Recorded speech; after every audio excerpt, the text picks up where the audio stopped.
country is eagerly awaiting the president's announcement of the cabinet. While as many wait, we're joined by the ANC to give us more on what exactly is at the center of this long wait. Good evening, Mr. Besani, and thank you for joining us. Good evening, and thanks for having me. No, it's a pleasure to have you with us. I think I speak for many South Africans when we ask what exactly is holding up these talks, or at least the announcement, because there's been a delay now, particularly a delay that has since affected even Gauteng. No, thank you very much. It's a simple explanation. One, remember we have a government of national unity. And to have that, you need to make sure that you take everybody on board. So there are negotiations underway, and so far, as we've said in our statement, the ANC, the president rather, will be able to make those pronouncements. So we believe that what was concerning us was that some of the demands have been leaked to the media and so on and outside. We think that is a conduct. So the demands are in fact authentic? Obviously, the DA demand, you have seen them all over there. So those demands are there. But what is important is that as the ANC, we have always said that we think we've found a model to actually stabilize government, and that model under the circumstances is the government of national unity. And for us, that is leadership, to ensure that South Africans are able to get their services. And the phase one has actually unfolded quite successfully, and we're at phase two. There's no doubt that every point of negotiations, there's to and fro and so on, and that is what is actually unfolding. But we have said anyone who wants to be part and parcel of government of national unity must embrace, acknowledge the constitution of the country. And in that context, having passed phase one of this GNU, we are now at phase two. It is important that as we have elected the president, the constitution allows the president to use this prerogative to ensure that the cabinet is in place. But the ANC will never act in bad faith. That is why it is open to everybody to ensure that it consults accordingly. Is the invitation still open to other political parties to join the GNU? And I ask this because if South Africans are now eagerly awaiting an announcement of a cabinet and there's still other parties that are joining, it means it would delay the talks. No, not necessarily. Actually, we want to put it clear that no single party can hold the GNU at ransom. What is important that there is 10 founding members of the GNU, and those 10 founding members have signed a statement of intent. Remember, as an organization that seeks to build, to unite the country, it is always important to extend an olive branch to also seek to stabilize and unite the country. So there is no way that we can marginalize other parties and so on. But all that we are saying is that no single party can hold the GNU at ransom. It seems the African National Congress has stated that it's quite concerned by certain political parties negotiating in bad faith. When you say bad faith, what exactly in this context are we talking about? In bad faith in this context is that when you are holding quite sensitive negotiations, you need to make sure that you act responsibly.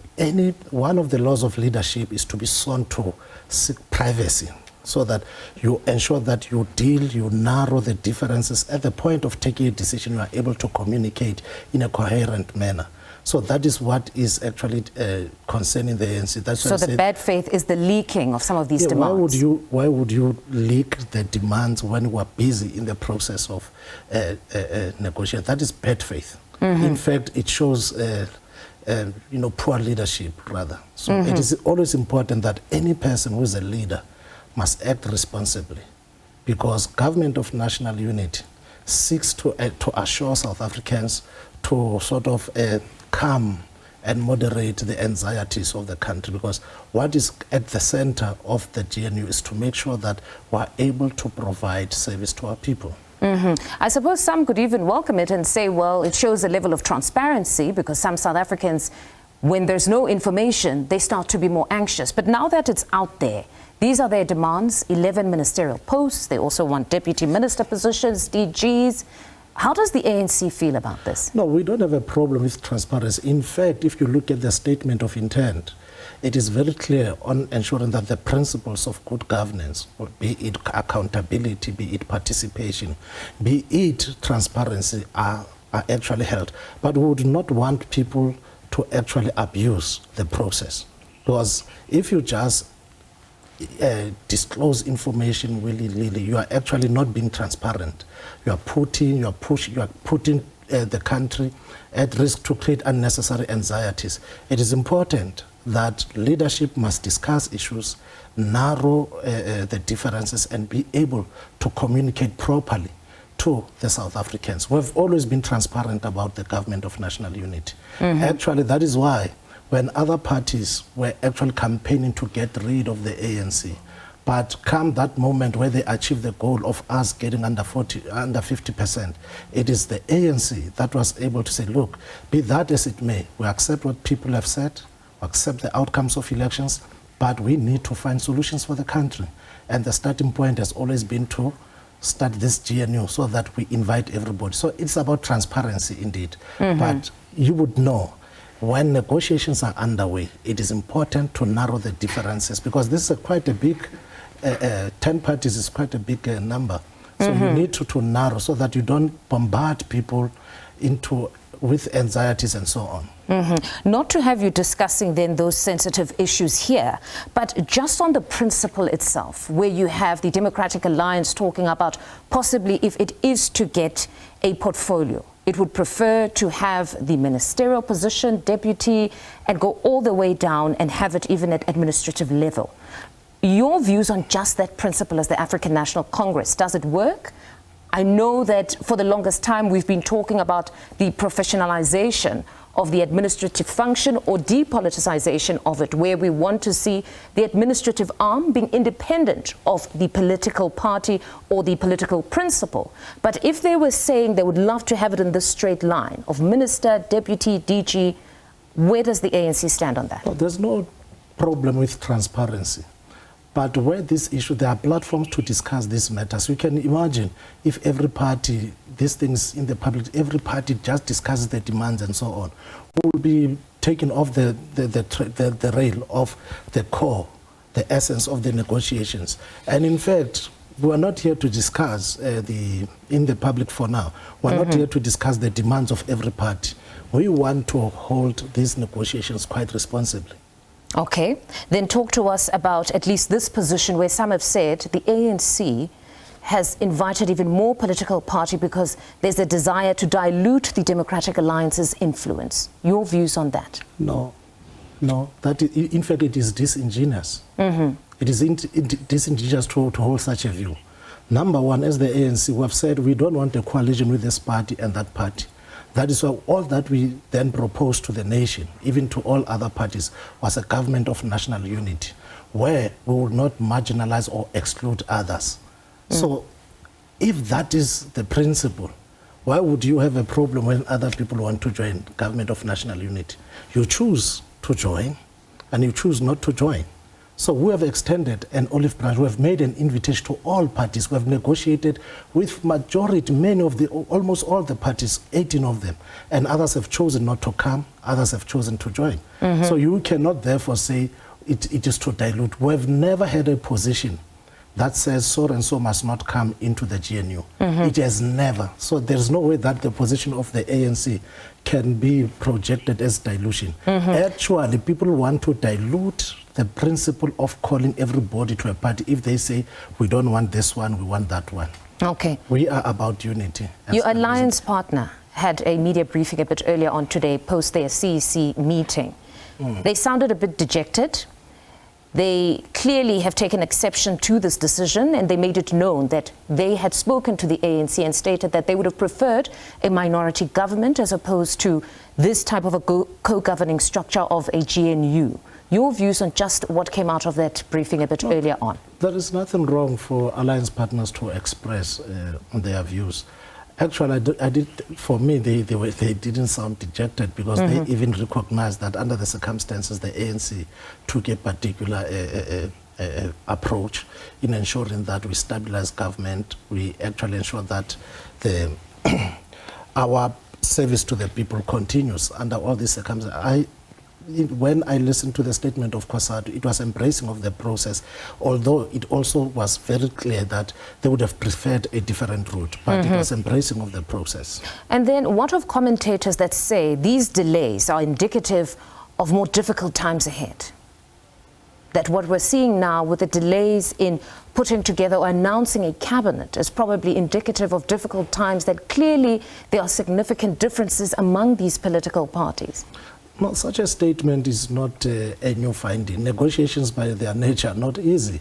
As you would know that during the founding moment of our democratic dispensation, negotiations took some time. They were always 10 steps forward, 3 steps backwards, and so on. So negotiations by themselves, a product of negotiations, is not a smooth one.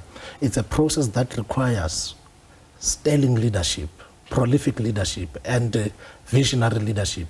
And I think as the ANC, we have taken the challenge of the moment to be part and parcel of a leadership that can steer the country in the right direction, than to ensure that, than to be part and parcel of a party that would leave the country into disarray. It has never been our intention. So we've taken the challenge of the moment that we are going to steer the country in the right direction. We are going to work with others to make sure that this country is stable, to create certainty in servicing our country.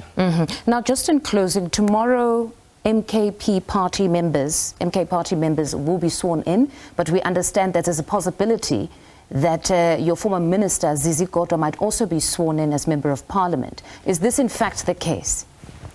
Yeah, if it is the case, then there's nothing wrong, because if you look at the step-aside rule, the step-aside rule does not say resign. The step-aside rule is about saying just finish your matters while you still hold that particular position. So he'll hold the position and not be active in Parliament, or he will be there? No. Look, you would, normally what has happened with, let's take instances where people, former ministers, were there, they resigned from their positions as the ministers, but they were still members of Parliament, and the same rules will apply to him. But then if we're saying he's going to be a Member of Parliament, it means there he will participate either in specific committees, so he'll continue with his duties. It's not that he'll be somebody that is absent. No, he cannot be absent. We expect him to participate, but all that we expect him to do is to make sure that he does not actively participate. It is participation that is not active, so to say. No, that's a bit confusing. So he will be active in Parliament representing the African National Congress. Would it not be perhaps better to take somebody on the list that is lower?